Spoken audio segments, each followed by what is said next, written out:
ट्रांसपोजिशंस of great arteries, सुने हैं नाम?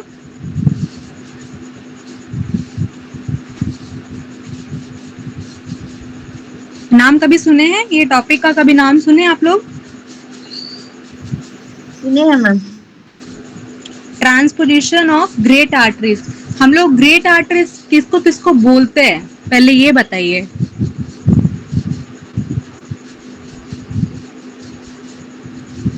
अरोटा को, आर्च ऑफ एओर्टा को, अरोटा। Arc of aorta. अच्छा। बेसिकली वो आर्टरी जो ज्यादा अमाउंट ऑफ ब्लड कैरी करता हो, जैसे कि आप लोग बताएं एओर्टा, आर्क ऑफ एओर्टा। हम लोग एक और आर्टरी को भूल रहे हैं, उसको कहते हैं पल्मोनरी आर्टरी, क्योंकि राइट आर्टरी और राइट वेंट्रिकल में जब प्रेशर आता है तो साथ ही में पल्मोनरी आर्टरी में भी प्रेशर आता है, तो जिसकी वजह से पल्मोनरी आर्टरी कैरी करता है डीऑक्सीजनेटेड ब्लड और वो लंग्स तक पहुंचाता है उस ब्लड को, और फिर पल्मोनरी वेन से हमें मिलता है प्यूरिफाइड होकर के, जो कि आपका लेफ्ट एट्रियम में ओपन होता है, फिर लेफ्ट वेंट्रिकल में, देन आर्टरी से पूरे फुल बॉडी में आपके जाते हैं। लेकिन यहाँ पे क्या हो जाता है ना, ट्रांसपोजिशन ऑफ ग्रेट आर्टरीज में दोनों आर्टरी का जो पोजीशन है वो चेंज हो जाता है। पल्मोनरी आर्टरी आपका राइट वेंट्रिकल में ओपन होता है और एओर्टा लेफ्ट वेंट्रिकल में, लेकिन यहाँ पर राइट वेंट्रिकल में एओर्टा ओपन हो जाएगा और लेफ्ट वेंट्रिकल में पल्मोनरी आर्टरी। यही है डिजीज। ये एक कंजेनाइटल डिजीज है जो बच्चों में पाए जाते हैं।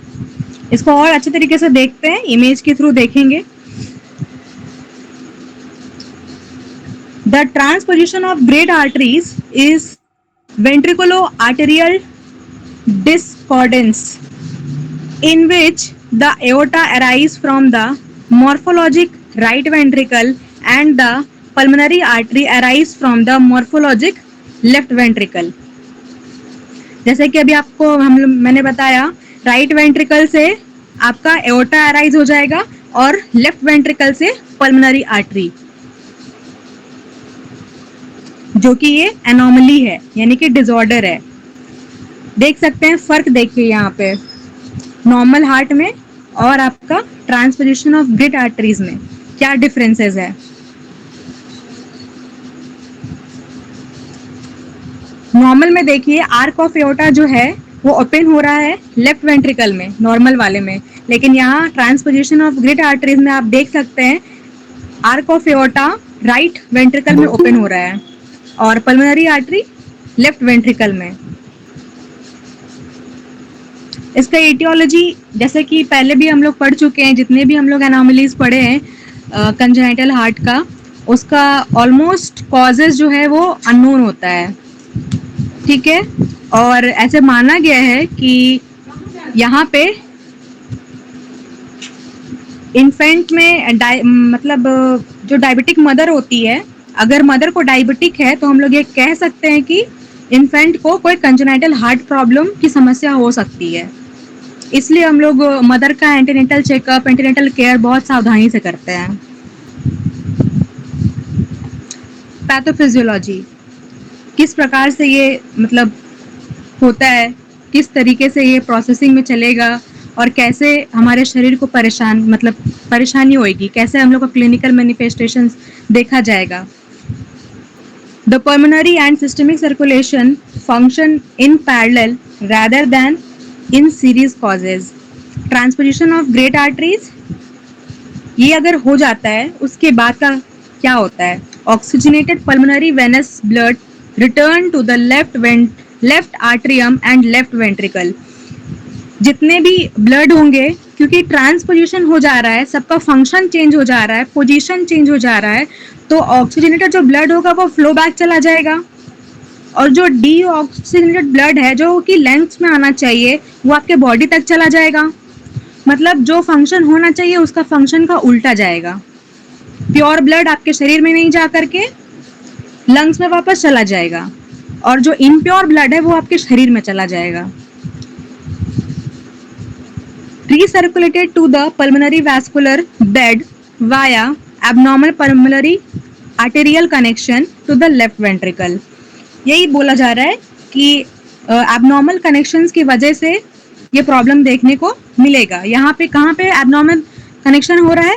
पल्मोनरी आर्टरी और लेफ्ट वेंट्रिकल के बीच में। Deoxygenated systemic venous blood return to the right atrium and right ventricle. यहाँ पे भी क्या हो रहा है कि आपका जो वेनस ब्लड है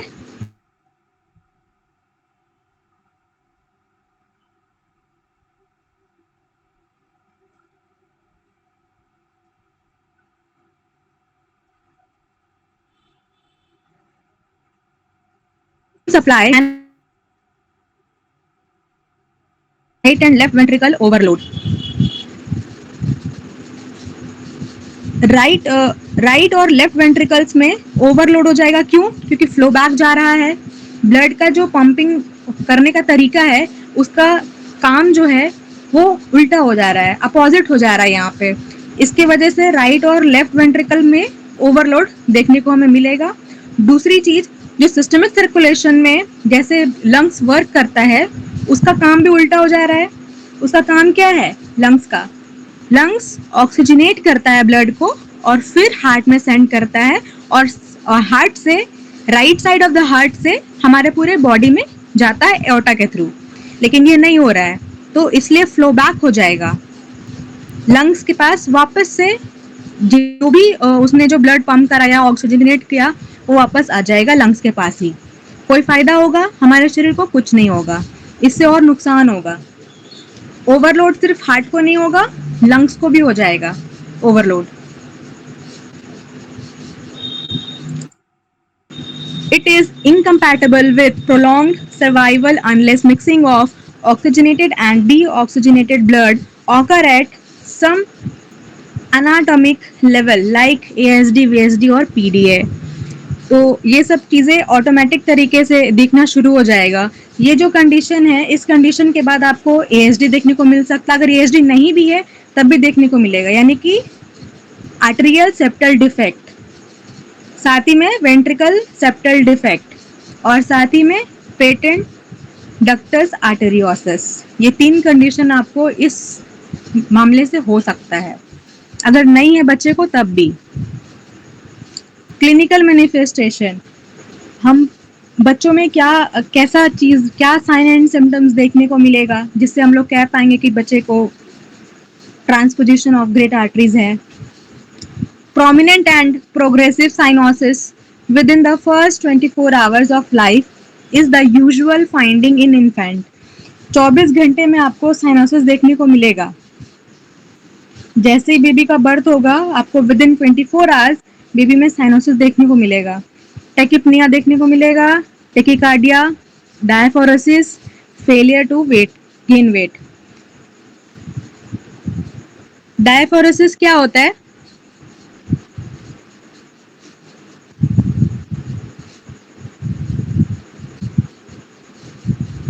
किसी को आइडिया है डायफोरेसिस क्या होता है? पसीना बहुत आता है। पसीना बहुत आएगा, सही है। डायग्नोसिस कैसे करेंगे? तो हिस्ट्री कलेक्शन सबसे बड़ा चीज। बच्चे में कुछ ऐसा एक्टिविटी होगा जो वो इरिटेट होगा, दूध सही से नहीं पिएगा, ये उसकी माँ कंप्लेन करेगी कि ये ठीक से ब्रेस्ट फीडिंग नहीं ले रहा है या नहीं ले रही है, ज़्यादा रोता है या रोती है। इस तरीके से मतलब मदर जो है वो कंप्लेन करेगी। फिजिकल एग्जामिनेशन देखने में हमें साइनोसिस सबसे पहले दिखाई पड़ेगा विदिन 24 आवर। एबीजी एनालिसिस करेंगे हम लोग सबसे पहले, ठीक है। इकोकार्डियोग्राफी और कार्डिक कैथेटराइजेशन। कार्डिक कैथेटराइजेशन सबसे लास्ट ऑप्शन रहता है। नेक्स्ट, मेडिकल मैनेजमेंट इसका कैसा रहेगा? तो initial treatment consist of maintaining ductal patency with continuous intravenous prostaglandin infusion to promote pulmonary blood flow। Prostaglandin आप लोग सुने होंगे, लेकिन ऑब्स्टेन गायनी में सुने होंगे, मिडवाइफरी में सुने होंगे, है ना। क्या वर्क है प्रोस्टाग्लैंडिन का? सर्विक्स को रैपनिंग करता है। क्या करता है? Referring of service. हाँ, लेकिन यहाँ पे कैसे वर्क करेगा? यहाँ पर वेसोडाइलेशन के जैसे वर्क करता है, ठीक है।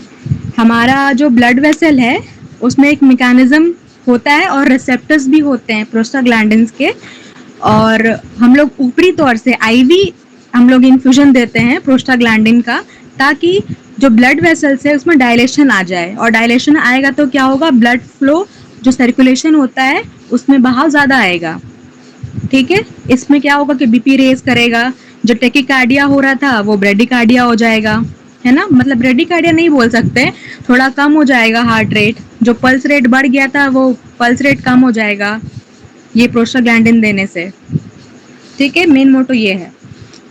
Antibiotic prophylactic regimen for endocarditis. Endocarditis एक तरीके का इन्फ्लेमेशन होता है, किसका? इंडोकार्डियम का, मतलब एक कार्डियम। हाँ, तो ये किस वजह से होता है? क्योंकि ये इन्फ्लेमेशन है, तो वो मेन कारण क्या है इसका इन्फ्लेमेशन का?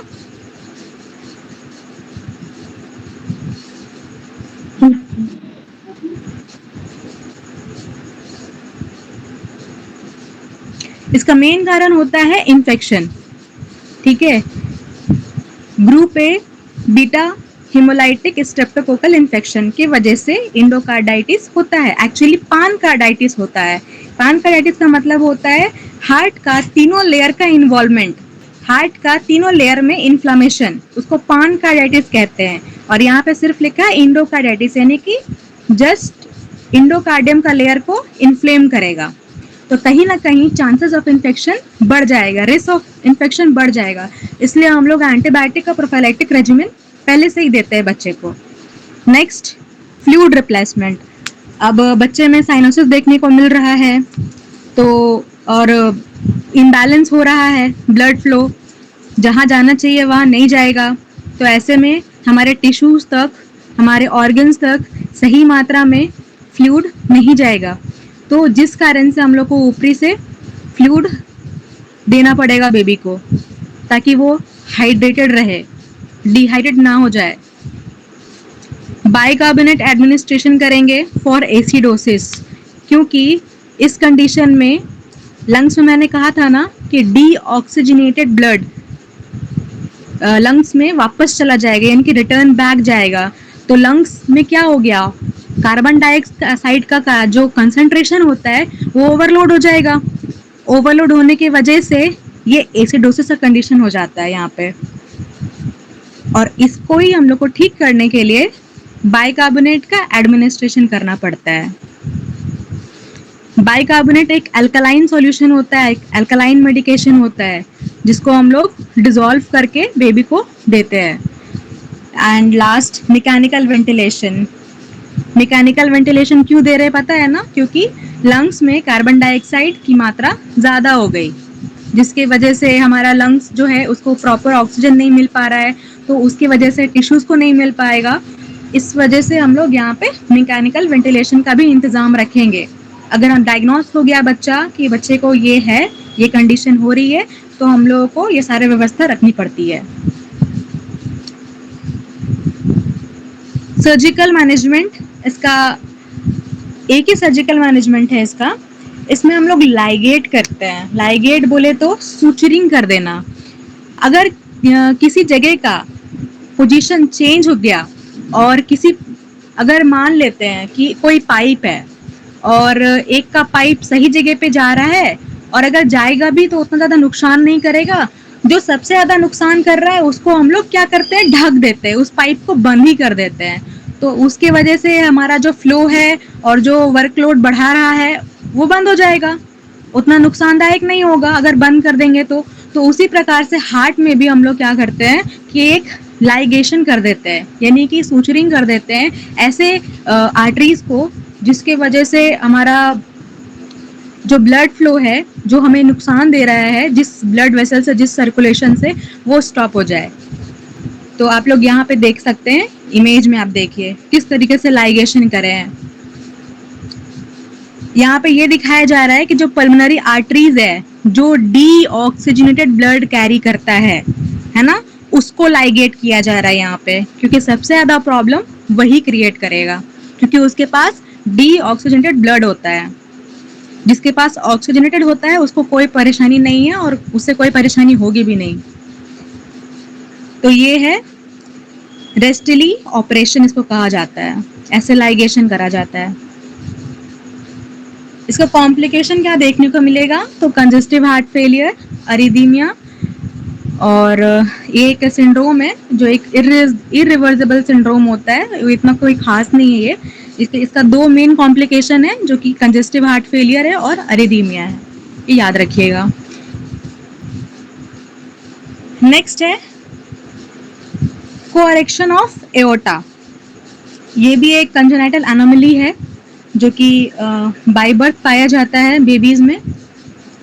इसमें क्या होता है, तो मुझे बताएगा कि इसमें क्या होता है, कभी सुने होंगे तो।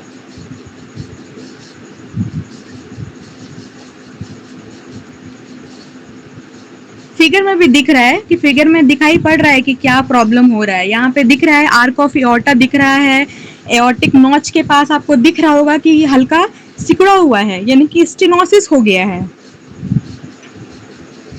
तो कंडीशन भी वही है, कोएरेक्शन ऑफ एओर्टा। डेफिनेशन देखते हैं। कोएरेक्शन of aorta consists of a discrete narrowing in the proximal thoracic aorta just opposite to the insertion of the ductus arteriosus. It may be long segment stenosis. ये आप देख सकते हैं किस तरीके से स्टेनोसिस होता है। फिगर में दिख रहा है कोएरेक्शन ऑफ एओर्टा, मतलब आर्क ऑफ एओर्टा में नहीं होता है, आर्क ऑफ एओर्टा के नॉच के साइड में, मींस जहाँ पर थोरेसिक एओर्टा आपका इनिशियल आपका जो ओपनिंग रहता है या एंट्रेंस रहता है, वहाँ पे आपका ये प्रॉब्लम होता है। और हो सकता है ये प्रोलॉन्ग भी जाए, ये नीचे थोरेसिक एओर्टा से लेकर एब्डोमिनल एओर्टा तक भी जा सकता है। तो ऐसे कंडीशन में क्या क्या प्रॉब्लम हो सकता है, क्योंकि ये एओर्टा एब्डोमिनल एओर्टा की तरफ जाता है, ठीक है, नीचे की तरफ जाएगा, नीचे के पूरे बॉडी को सप्लाई करता है। आपका जो आर्क ऑफ एओर्टा है, जो आपके जितने भी कोरोनरी आर्टरीज जितने भी निकलते हैं आर्क ऑफ एओर्टा से, वो ऊपर वाले एरिया को सप्लाई करता है, ठीक है। तो ऊपर वाले पूरे बॉडी में तो हाई ब्लड प्रेशर चला जाएगा, कैसे, क्योंकि वॉल्यूम हाई हो जाएगा। लेकिन नीचे वाला के पास तो उतना ब्लड पंपिंग आएगा ही नहीं, ब्लड होगा ही नहीं, वॉल्यूम बढ़ेगा ही नहीं, तो नीचे लोअर लिम्स के नीचे क्या हो जाएगा, लो ब्लड प्रेशर देखने को आपको मिलेगा। ये दो कंडीशन एक ही इंसान में आपको देखने को मिलेगा। इस कंडीशन में आप जब हाथ से भी पी लोगे तो आपको देखने को मिलेगा कि हाई ब्लड प्रेशर है, और आप ठीक नीचे से लोगे हाई एरिया से तो आपको लो ब्लड प्रेशर देखने को मिलेगा। इस कंडीशन में दो बीपी देखने को मिलेगा। पैथोफिजियोलॉजी इसका देखते हैं। ब्लड फ्रॉम राइट वेंट्रिकल, जो राइट वेंट्रिकल है वहां से जो ब्लड है वो पल्मोनरी आर्टरी में आता है, then descending arch of aorta supply to the body. ये हम लोग को नॉर्मली पता है, लेकिन इस कंडीशन में क्या होता है ये देखते हैं। जब नैरो हो जाता है तो क्या होता है, नैरो और stenosis of aorta, left ventricular overload हो जाएगा, लेफ्ट साइड का जो एरिया होता है वो पूरा ओवरलोड हो जाएगा, क्योंकि आर्क ऑफ एओर्टा कहीं जा करके नैरो हो जा रहा है।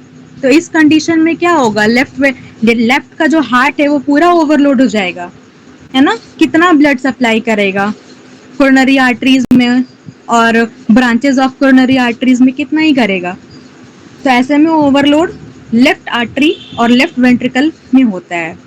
Left arterial overload, pulmonary congestion और पल्मोनरी आर्टरी हाइपरटेंशन देखने को मिलेगा यहाँ पर, क्योंकि ये फ्लो बैक चला जाएगा। सारा ब्लड जो है आपका लेफ्ट वेंट्रिकल से लेफ्ट आर्टरीज में, फिर वहाँ से आपका पल्मोनरी में जाता है तो पल्मोनरी कंजेशन हो जाएगा, पल्मोनरी आर्टरी हाइपरटेंशन देखने को मिलेगा, फिर राइट वेंट्रिकुलर हाइपरट्रोफी भी देखने को मिल जाएगा, क्योंकि यहाँ पे पूरा ब्लड वापस चला जाता है आपके हार्ट और कार्डिक में। इस प्रकार से आपको कंजेस्टिव कार्डियक फेलियर देखने को मिलेगा।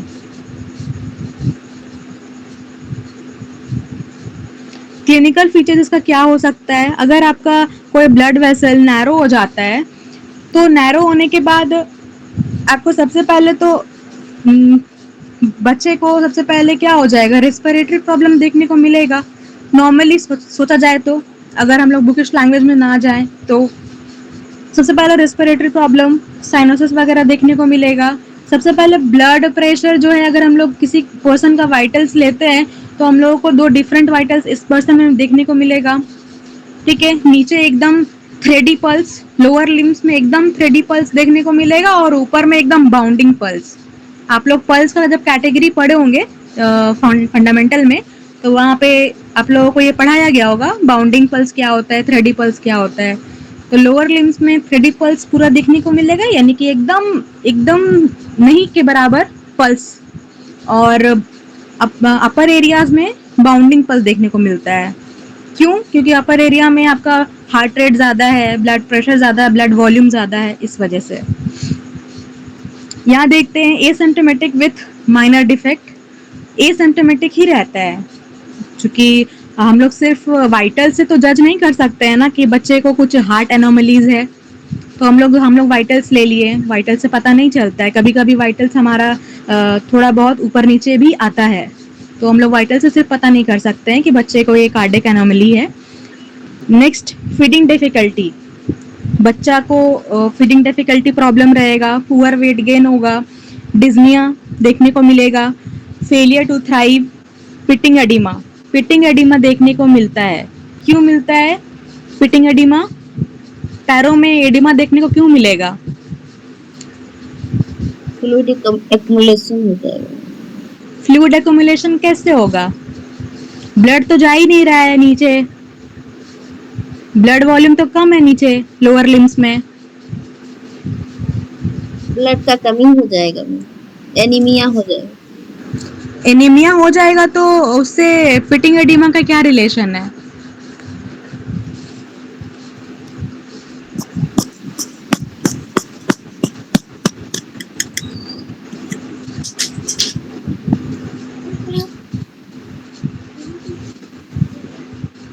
आइडिया नहीं है मुझे।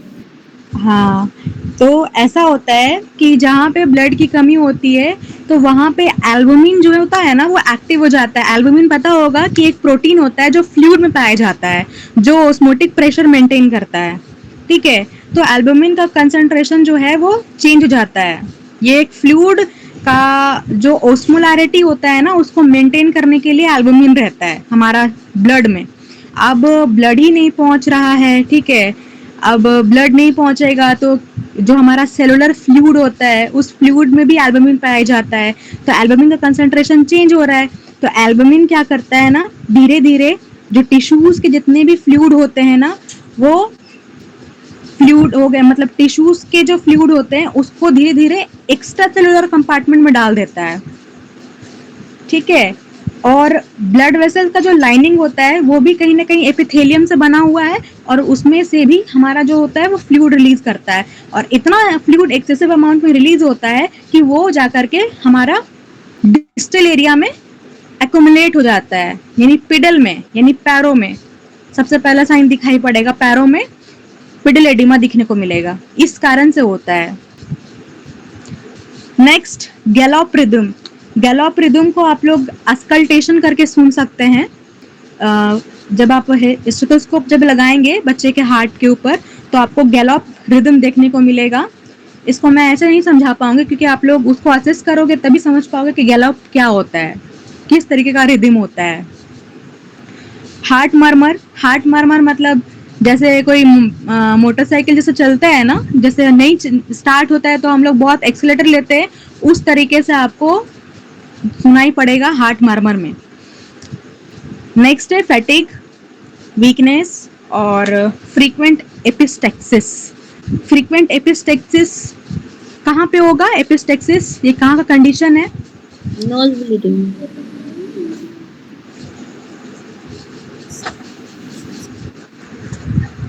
कहाँ का कंडीशन है? ये नोज ब्लीडिंग। नोज ब्लीड है ये। तो ये अपर एरिया का यानी कि अपर लिम्ब से ऊपर एरिया का ये कंडीशन देखने को मिल रहा है। ये क्यों देखने को मिलेगा? क्योंकि जो हमारे कैपिलरीज होते हैं, स्मॉल स्मॉल लिटिल लिटिल का जो कैपिलरीज होते हैं हमारे नॉक्शल एरिया में, नेजल एरिया में, उसमें जो वॉल्यूम होता है वो इंक्रीज हो जाता है, और वो इंक्रीज होने के वजह से हमें एपिस्टेक्सिस देखने को मिलेगा बेबीज में। ये देखिए पेडल एडिमा, इस कंडीशन को कहेंगे पेडल एडिमा। स्वेलिंग अलग होता है और पेडल एडिमा, जो एडिमा कहीं पे भी होता है वो अलग हो जाता है। डायग्नोसिस, ईसीजी करेंगे, इकोकार्डियोग्राफी करेंगे, और एक्सरे में हम लोग फाइंड आउट कर सकते हैं। एक्सरे में ज़्यादा अच्छे तरीके से दिखाई पड़ेगा आर्क ऑफ एओर्टा में क्या प्रॉब्लम आ रही है, नहीं आ रही है। दिख रहा है एक्सरे में आपको, यहाँ पे नीचे जो एक्सरे डाला हुआ है उसमें दिखाई पड़ रहा है कि किस तरीके से दिखाई पड़ेगा।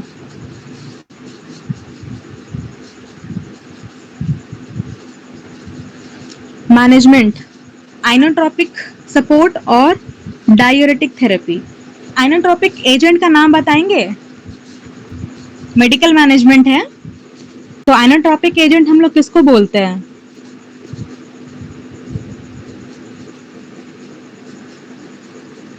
ऐसा ड्रग जो हार्ट रेट इंक्रीज करता हो, उसका नाम बताइए।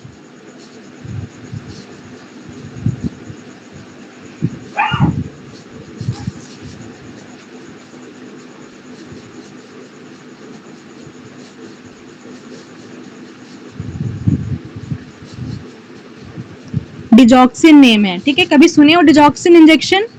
Yes ma'am. सुने हैं। हाँ, पॉजिटिव आइनोट्रोपिक इफेक्ट देता है, यानी कि कॉन्ट्रैक्शन क्रिएट करता है, हमारे ब्लड वेसल में कॉन्ट्रैक्शन क्रिएट करेगा, ठीक है? और डायूरेटिक्स, फ्रूसेमाइड। हाँ फ्रूसेमाइड है। फ्रूसेमाइड कैसा डायूरेटिक्स है? लूप डाले। लूप डायूरेटिक, लूप डायूरेटिक कहेंगे।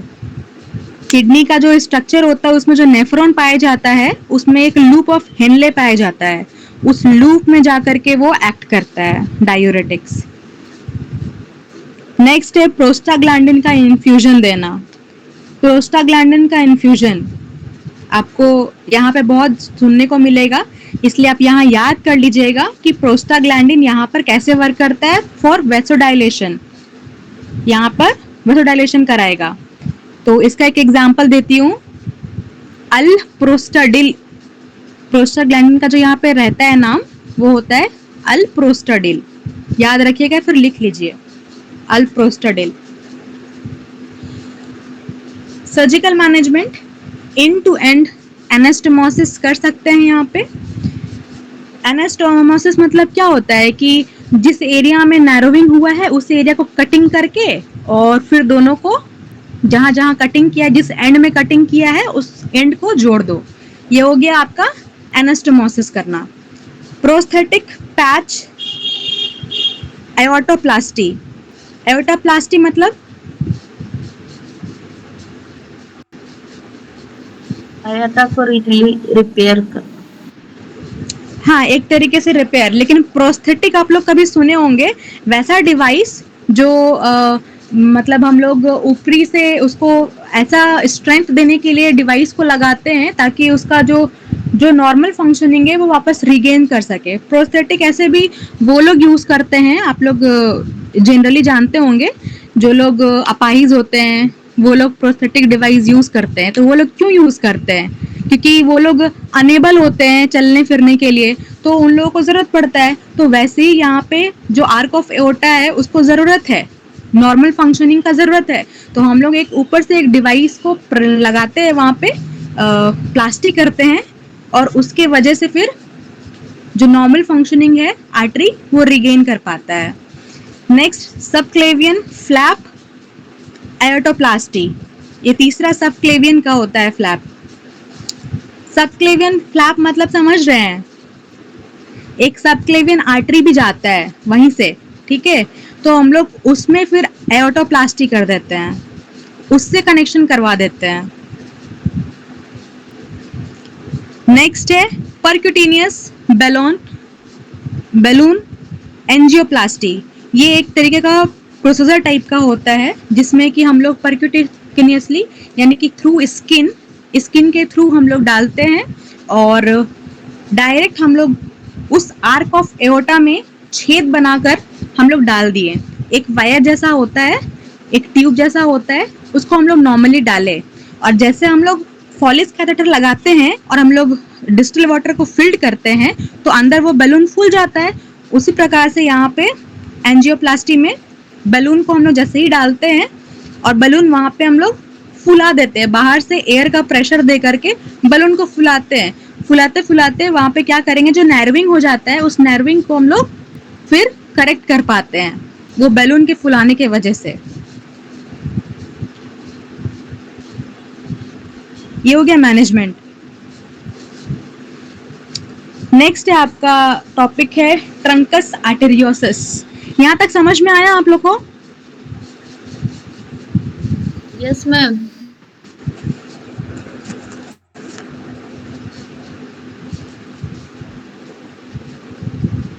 ट्रंकस आर्टेरियोसिस ये भी एक हार्ट का एनोमली है जो कंजेनाइटल है, बेबी में पाया जाता है। ट्रंकस आर्टेरियोसिस, इसका कहानी और भी मजेदार है।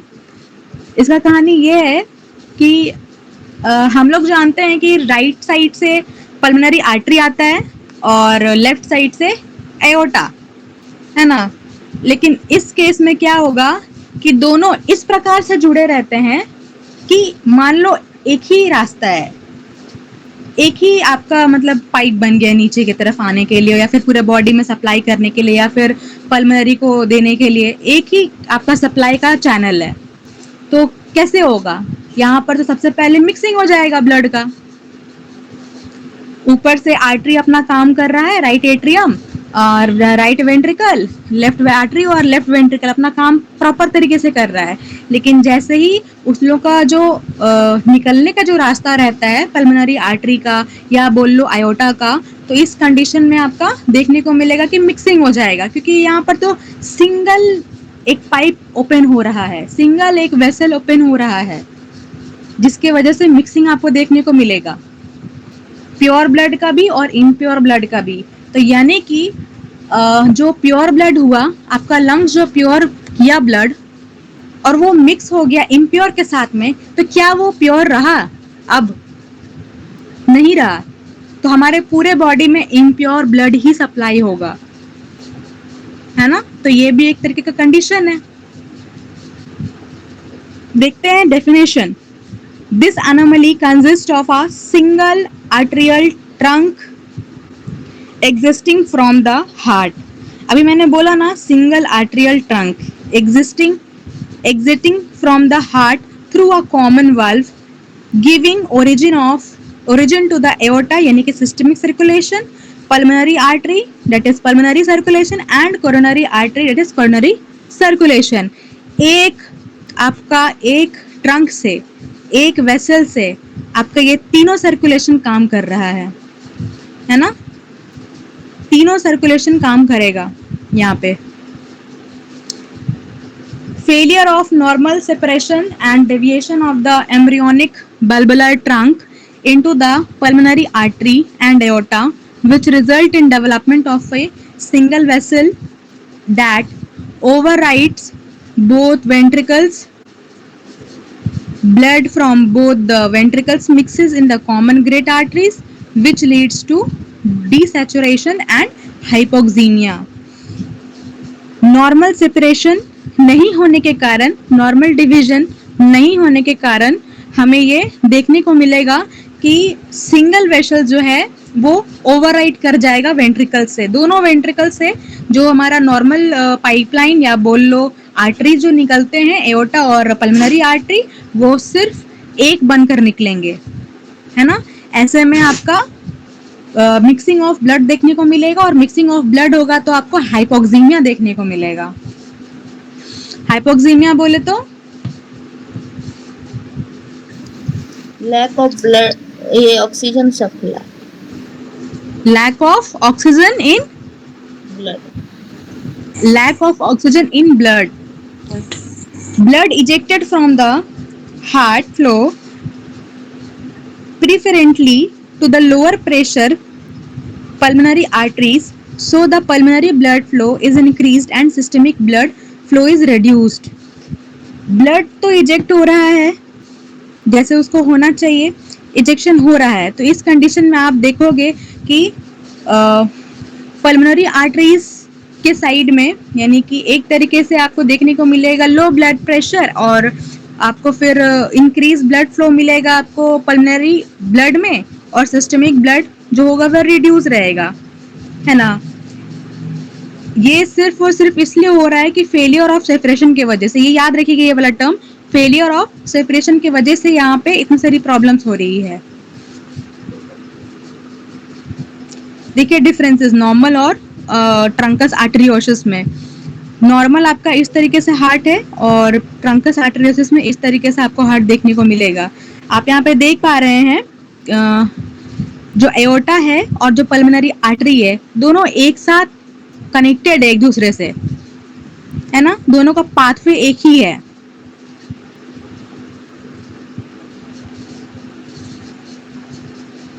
क्लिनिकल मैनिफेस्टेशन क्या देखने को मिलेगा, तो अर्ली प्रेगनेंसी में हम लोग सीसीएफ यानी कि कंजेस्टिव हार्ट फेलियर को हम लोग असेस करेंगे सबसे पहले तो, और साथ में फीडिंग डिफिकल्टीज ये सबसे प्रायोरिटी में आता है। ये आपको हिस्ट्री लेने पे ही पता चल जाएगा कि फीडिंग डिफिकल्टीज हो रहा है। Excessive sweating, tachypnea, repeated respiratory infection, hyperdynamic precordium, cardiomegaly, hepatomegaly, ये सब देखने को मिलेगा।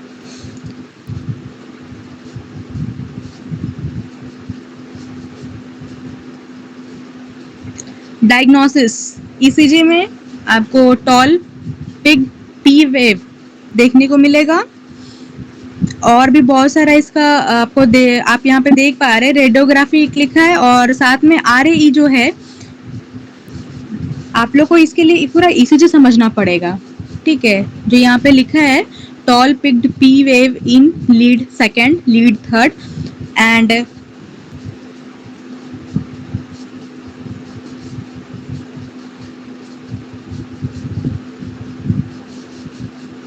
और साथ में जो और भी जितने लीड्स होते हैं आपके, जो राइट हैंड, लेफ्ट हैंड और आपके राइट फुट और राइट लेफ्ट फुट पे जो भी लीड्स लगाए जाते हैं उस लीड्स का यहाँ पे शो करता है। यहाँ पे एक ट्राइंगल जैसा बनता है, ठीक है। यहाँ मैग्नेटिक जो रेजोनेंस रहता है ना, उसके वजह से हमारा जो लीड, जो हमारा रिदम होता है हार्ट का, और उसको हम लोग असेस करने के लिए हम लोग ईसीजी क्रिएट करते हैं, ठीक है। ईसीजी में जो ग्राफिक आपको नजर आएगा वो हर एक लीड में जितने भी जो भी रिदम जा रहे हैं, जो भी आपका ब्लड सर्कुलेशन हो रहा है, उसका रिदम आपको ग्राफिक रूप में दिखने को मिलता है। तो ये आपको समझने के लिए आपको पूरा ईसीजी कंप्लीट करना पड़ेगा, ठीक है। रेडियोग्राफी, इतना याद रखिएगा कि यहाँ पे टॉल पी वेव देखने को मिलता है, इस कंडीशन में टॉल पी वेव देखने को मिलेगा। रेडियोग्राफी में कार्डियोमेगैली, यानी कि आपका जो हार्ट है वो बड़ा फूला हुआ दिखाई पड़ेगा। A high origin of a dilated left pulmonary artery may give rise to common sign in x-ray, chest x-ray. Dilated left pulmonary artery, chest x-ray में आपको जो लेफ्ट पल्मोनरी आर्टरी है उसका डायलेशन देखने को मिलेगा, ये एक कॉमन साइन है एक तरीके से। इकोकार्डियोग्राम में मोस्ट हेल्पफुल डायग्नोस्टिक टूल है ये इकोकार्डियोग्राम, जिसमें कि हम लोग इको यानी कि वो एक स्पेशलिस्ट इकोलॉजिस्ट जो होते हैं वो लोग करते हैं इस काम को, ठीक है। और ये बहुत अच्छा डायग्नोस्टिक टूल होता है इस कंडीशन के लिए। कार्डिक कैथेटराइजेशन, जैसे कि पहले भी बताए हैं आप लोगों को कि कार्डिक कैथेटराइजेशन में जैसा कैथेटराइजेशन हम लोग नॉर्मली करते हैं वही चीज हम लोग कार्डिक में करते हैं।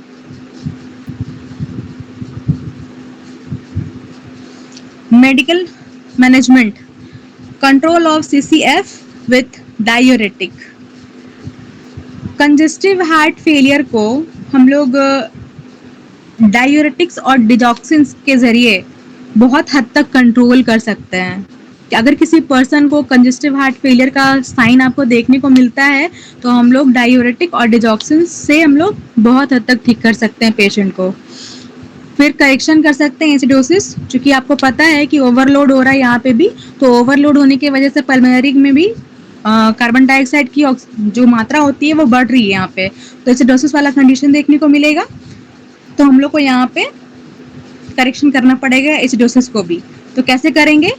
अल्कलाइन सॉल्यूशन देकर, फॉर एग्जांपल वही bicarbonate, treatment of respiratory infection. अब यहाँ पे भी रेस्पिरेटरी इन्फेक्शन कॉज कर रहा है, तो हम लोग को यहाँ पे रेस्पिरेटरी इन्फेक्शन को भी कंट्रोल करना पड़ेगा। No oxygen to minimise pulmonary blood flow. If interruptions in aortic arc, prostaglandin infusion to be kept, ductus arteriosus patent और prophylaxis। अगर इंटरप्शन होता है एओर्टिक आर्क और prostaglandin infusion to be kept, हम लोग को उसको अपने साथ ही रखना है। ये बोला जा रहा है कि अगर एओर्टिक आर्क में कोई परेशानी होगी या कुछ प्रॉब्लम अगर सडनली क्रिएट होता है, तो हम लोग को प्रोस्टाग्लैंडिन का इन्फ्यूजन जो है वो रेडी रखना पड़ेगा, और हम लोग प्रोफाइलैक्सिस के तौर पे भी दे सकते हैं प्रोस्टाग्लैंडिन का इन्फ्यूजन। सर्जिकल मैनेजमेंट डिफिनेट इसका ट्रीटमेंट होता है surgical repair. Early surgery is necessary. Definite repair using conduct from the right ventricle to pulmonary artery and closure of VSD। आपको फिगर में दिखाई थी, आप यहाँ देख सकते हैं, ये आप देख पा रहे हैं यहाँ पे कि जो ओपनिंग हो रहा है वो वन साइडेड हो रहा है, लेकिन ओपनिंग के लिए जो जगह दे रहा है वहां पे एक सेप्टल डिफेक्ट देखने को मिल रहा है VSD का। VSD allow blood from the left and right ventricle to enter common arteries. तो यहाँ पे पहले तो हम लोगों को ये भी करेक्शन करना पड़ेगा, है ना, जो सेप्टल डिफेक्ट हो रखा है सर्जरी के थ्रू।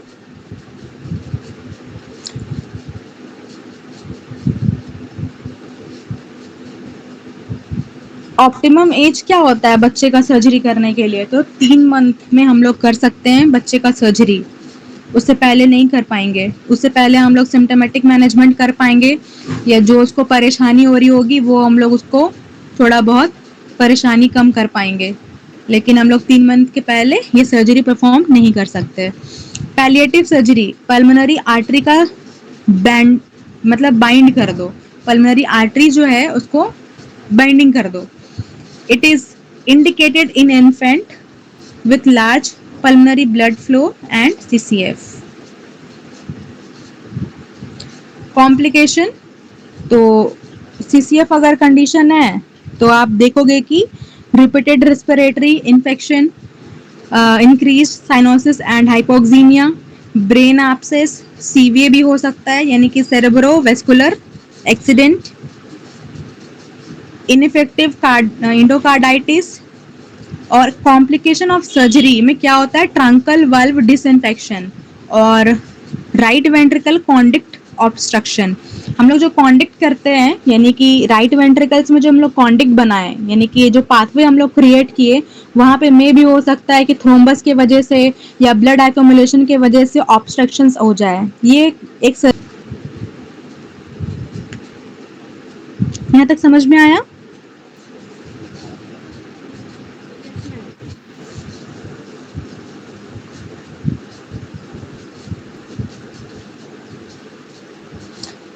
नेक्स्ट और लास्ट टॉपिक है आप लोग का हार्ट डिसऑर्डर का, रूमेटिक हार्ट डिजीज। स्टार्ट करते हैं। Rheumatic heart disease. Rheumatic fever is a diffuse inflammatory disease characterized by delayed response to an infection by group A beta hemolytic streptococci infection in the tonsillopharyngeal area affecting the heart, joints, central nervous system, skin and subcutaneous tissue। तो सबसे पहले हम लोग ये जान लेते हैं कि रूमेटिक हार्ट डिजीज होता कैसे है।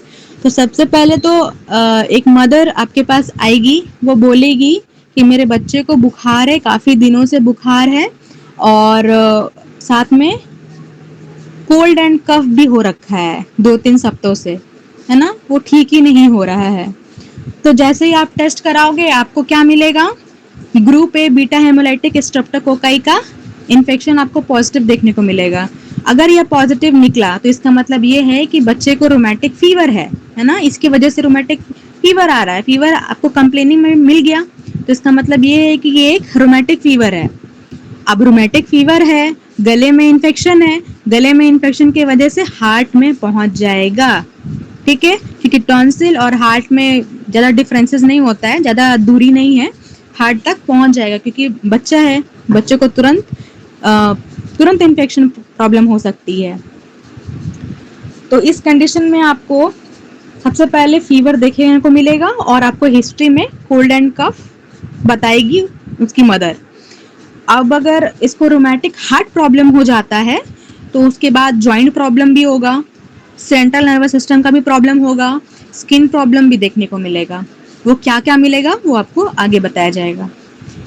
It is thought that 40 to 60% of patient with ARF will go on the developing RSD। ARF बोले तो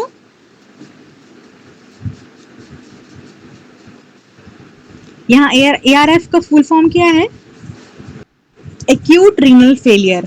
पेशेंट जो बच्चा है अक्यूट रीनल फेलियर का जैसे देखा गया है कि अगर मतलब 40 से 60% लोगों में अगर ये है रीनल फेलियर का कंडीशन है तो बच्चे को रोमैटिक हार्ट डिजीज होना निश्चित है, ये देखा गया है, यानी कि इसको हम लोग कॉज मान सकते हैं। Next definition, rheumatic heart disease is a chronic condition resulting from rheumatic fever which involve all the layer of the heart, that is पानकार्डाइटिस। आपको मैंने बताया था पहले भी पानकार्डाइटिस क्या होता है, जिसमें कि तीनों लेयर का इन्फ्लामेशन हो जाएगा और इन्फ्लामेशन का कारण कौन बनता है? इन्फेक्शन। और यहाँ पे इन्फेक्शन कौन से कैसा है? Group A beta hemolytic streptococci का इन्फेक्शन है, ये एक ग्राम पॉजिटिव बैक्टीरिया है, ठीक है, and is characterized by scarring and deformity of the heart valve. The commonest valve affecting are the mitral and aortic. In that order, however, all four valves can be affected. Etiology: Group A beta hemolytic streptococcus or rheumatic fever. Risk factor: poor socio-economic status के वजह से भी ये problem होता है। People who are poor and belongs to the low socio-economic condition are prone to get rheumatic heart disease. Overcrowding: people who are living in a slum or slum area are more prone to get rheumatic heart disease. Age: it appear most commonly in children between the age of 5 to 15 years. वैसे लोग जिसका socio economic condition जो होता है वो थोड़ा poor होने की वजह से बच्चे का जो इम्यून सिस्टम है उसमें डिस्टर्बेंस होगा और फिर बच्चे को ये प्रॉब्लम हो सकती है। ओवर क्राउडिंग मतलब वैसा परिवार, वैसा जगह, वैसा एरिया जहाँ पे बहुत सारे लोग रहते हैं लेकिन हाइजीनिक वे में नहीं रहते हैं, तो इस कंडीशन में भी बच्चे को रोमैटिक फीवर या रोमैटिक हार्ट डिजीज हो पाएगा। एज इसका मिनिमम जो एज होता है वो होता है 5 से लेकर 15 साल के बच्चों में ये हो सकता है। Next, climate and season. Climate और सीजनल कैसे? It occur more in the rainy season and in the cold climate. क्योंकि ये थ्रोट का इन्फेक्शन है, टॉन्सिलाइटिस प्रॉब्लम होती है, तो ये सब कंडीशन हम लोग को जनरली यही सब मौसम में देखने को मिलता है, या तो आपको विंटर सीजन में देखने को मिलेगा या तो रेनी सीजन में देखने को मिलेगा। समर सीजन में किसी को नहीं होता है खांसी। Upper respiratory tract infection. Rheumatic fever is an outcome of upper respiratory tract infection with group A beta hemolytic streptococcus. Pathophysiology कैसे कॉज करता है वो देखते हैं हम लोग। कॉजेटिव एजेंट तो हम लोग को पता है कौन है, तो ये अनट्रीटेड अगर स्ट्रेप्टोकोकल थ्रोट होता है तो ये तुरंत रूमेटिक फीवर कॉज कर देता है। अनट्रीटेड कैसे होगा कि माँ सोच रही है कि बच्चे को मतलब ठीक है नॉर्मल हो जाएगा, वो घर में ही अपना जो भी वो जितना जानती है वो उतना कर रही है, लेकिन एक्चुअल कॉज उसको पता ही नहीं है कि इसको इस तरीके का बैक्टीरिया का इन्फेक्शन हो गया है, तो वो हॉस्पिटल लेकर नहीं जाती हैं, तो जिसकी वजह से टेस्ट नहीं होता और पता भी नहीं चल पाता है कि बच्चे को ये इन्फेक्शन है। तो ऐसे में इसको अनट्रीटेड मानेंगे, है ना। तो अनट्रीटेड होने के बाद ये रूमेटिक फीवर में कन्वर्ट कर जाएगा। All layer of the heart and the mitral valve become inflamed, और ये एक वेजिटेशन फॉर्म हो जाता है। वेजिटेशन फॉर्म मतलब जो बैक्टीरिया है वो अपना बहुत जल्दी प्रोडक्शन करना वहां पे शुरू कर देगा, कहने का मतलब है ये एक बहुत अच्छा उसके लिए पीरियड बन जाता है। तो वैस्कुलर रिगर्जिटेशन एंड स्टेनोसिस इसके बाद देखने को मिलेगा। वैस्कुलर रिगर्जिटेशन मतलब फ्लो बैक वाला कंडीशन देखने को मिलेगा, और साथ में स्टेनोसिस इस बैक्टीरिया की वजह से, क्योंकि बैक्टीरिया क्या करेगा, इन्फ्लामेशन कॉज करता है। और फिर लास्टली क्या हो जाएगा, heart failure. Clinical manifestation, hospitals में क्लिनिकल्स में हमें किस प्रकार से देखने को मिलता है, तो आप लोग को यहाँ पे मैं बता दूं, क्लिनिकल मैनिफेस्टेशन में यहाँ पे जॉन्स क्राइटेरिया देखने को मिलता है, मेजर और माइनर, है ना। उसके आधार पर हम लोग पेशेंट को डायग्नोस करते हैं, ठीक है। मेजर और माइनर क्या होता है वो आप लोग को हम बताते हैं कि क्या होता है। मेजर मैनिफेस्टेशन, जैसे कि आप नाम से समझ रहे, मेजर मतलब जरूर कुछ मतलब मेजर खतरनाक वाला चीज होगा, और माइनर मतलब हल्का फुल्का, है ना। तो मेजर मैनिफेस्टेशन में यहाँ पे कार्डाइटिस, पॉलीआर्थराइटिस, कोरिया, एरिथेमा मार्जिनेटम और सबक्यूटेनियस नोड्यूल्स देखने को मिलेगा। कार्डाइटिस मतलब आपका कार्डियक मसल्स का इन्फ्लामेशन होना, यानी कि ये कार्डियक का प्रॉब्लम है। पॉलीआर्थराइटिस मतलब ये आपका जॉइंट का प्रॉब्लम है, यानी कि बोन्स का प्रॉब्लम आ जाएगा। कोरिया, कोरिया एक तरीके से आपका न्यूरोनल प्रॉब्लम होता है, वो ब्रेन में प्रॉब्लम आपका ज्यादा आएगा, जिसकी वजह से बच्चा में बहुत कंफ्यूजन और बहुत इरिटेबिलिटी देखने को आपको मिलेगा, कोरिया। नेक्स्ट, एरिथेमा मार्जिनेटम और सबक्यूटेनियस नोड्यूल्स जो है वो स्किन का प्रॉब्लम होता है। तो ये कैसा होता है आपको फिगर के थ्रू बताते हैं। ये देखिए कार्डाइटिस, इसमें आपको सबसे ज्यादा चेस्ट पेन, जो चेस्ट में बहुत ज्यादा पेन आपको देखने को मिलेगा, कार्डाइटिस। अर्थराइटिस, देख रहे हैं जॉइंट में पेन हो रहा है लेडी को। कोरिया, ये है, देख लीजिए ये कोरिया का पेशेंट है, देख पा रहे हैं कि किस तरीके से ये मतलब कर रहा है एक्टिविटीज। ये है एरिथेमा मार्जिनेटम, इसमें आपको सर्कल सर्कल आपको इस आपके स्किन में हैलोज, इसको बोल सकते हैं, हैलोज टाइप का साइन आपको देखने को मिलेगा। नेक्स्ट है सबक्यूटेनियस नोड्यूल्स, इस तरीके से आपके पूरे शरीर में नोड्यूल्स बन सकते हैं।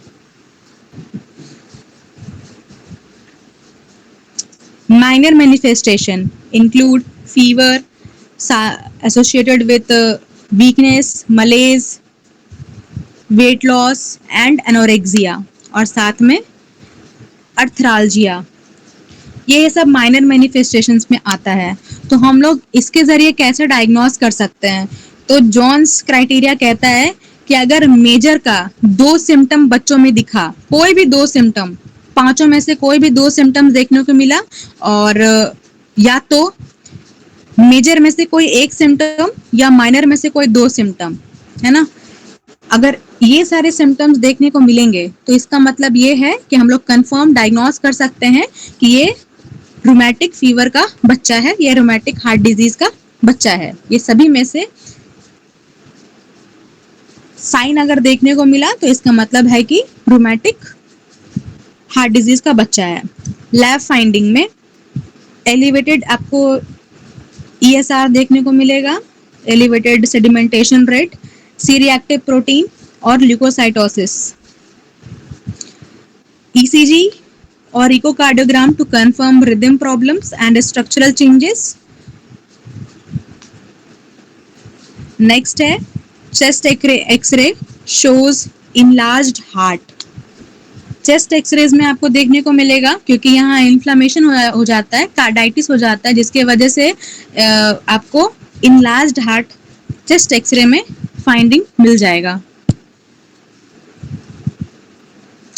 मेडिकल मैनेजमेंट, एंटीबायोटिक थेरेपी, क्योंकि ये एक इन्फेक्शन है, तो मोस्ट इफेक्टिव एंटीबायोटिक और फर्स्ट एंटीबायोटिक किसे कहते हैं,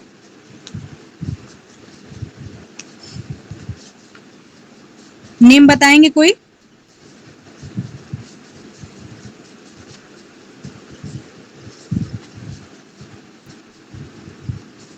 आपको हिंट्स भी दे दिए। फर्स्ट एंटीबायोटिक,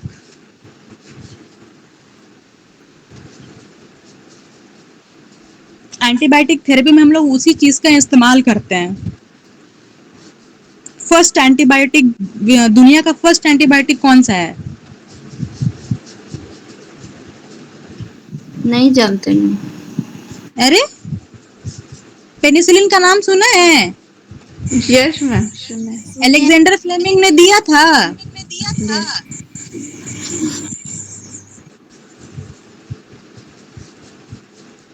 बेसिक बेसिक चीज भूल जाओगे और अभी डिसऑर्डर पढ़ रहे हो तो कैसे चलेगा? ये बहुत बेसिक चीज है कि किसने दिया और कौन सा ड्रग था, कौन सा एंटीबायोटिक था। फर्स्ट एंटीबायोटिक कौन सा था?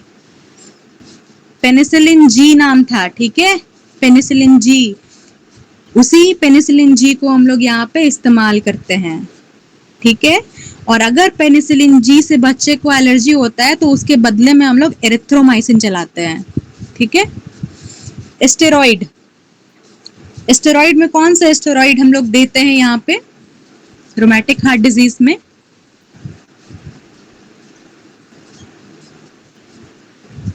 प्रेडनिसोलोन का नाम सुना है? Yes ma'am. Yes. प्रेडनिसोलोन का नाम सुना है? Yes, ma'am. सुने. हाँ, वो एक स्टेरॉइड है, लेकिन यहाँ पर कैसा वर्क करेगा? एंटी इन्फ्लामेटरी का वर्क करेगा, एंटी इन्फ्लामेशन, है ना। स्टेरॉइड यहाँ पे एंटी इन्फ्लामेशन का वर्क करेगा। थर्ड, एनाल्जेसिक, एनाल्जेसिक में हम लोग क्या दे सकते हैं? यहाँ हार्ट का प्रॉब्लम है तो हार्ट में हम लोग ना डाइक्लोफिनाक देंगे तो ठीक होगा, ना ट्रामाडोल देंगे तो ठीक होगा। क्या देंगे कि ठीक होगा? एंटीपायरेटिक देंगे। एंटीपायरेटिक दे देंगे एनाल्जेसिक में। Morphine.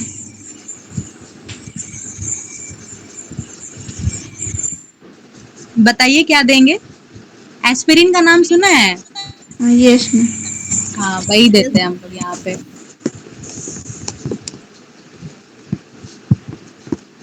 Now nursing management.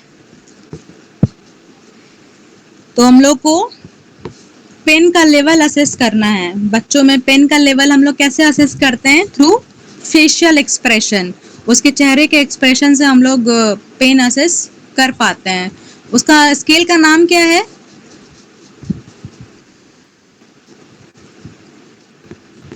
Pen assessing scale का एक नाम है, पेन स्केल। Pain scale. वाह, वेरी गुड।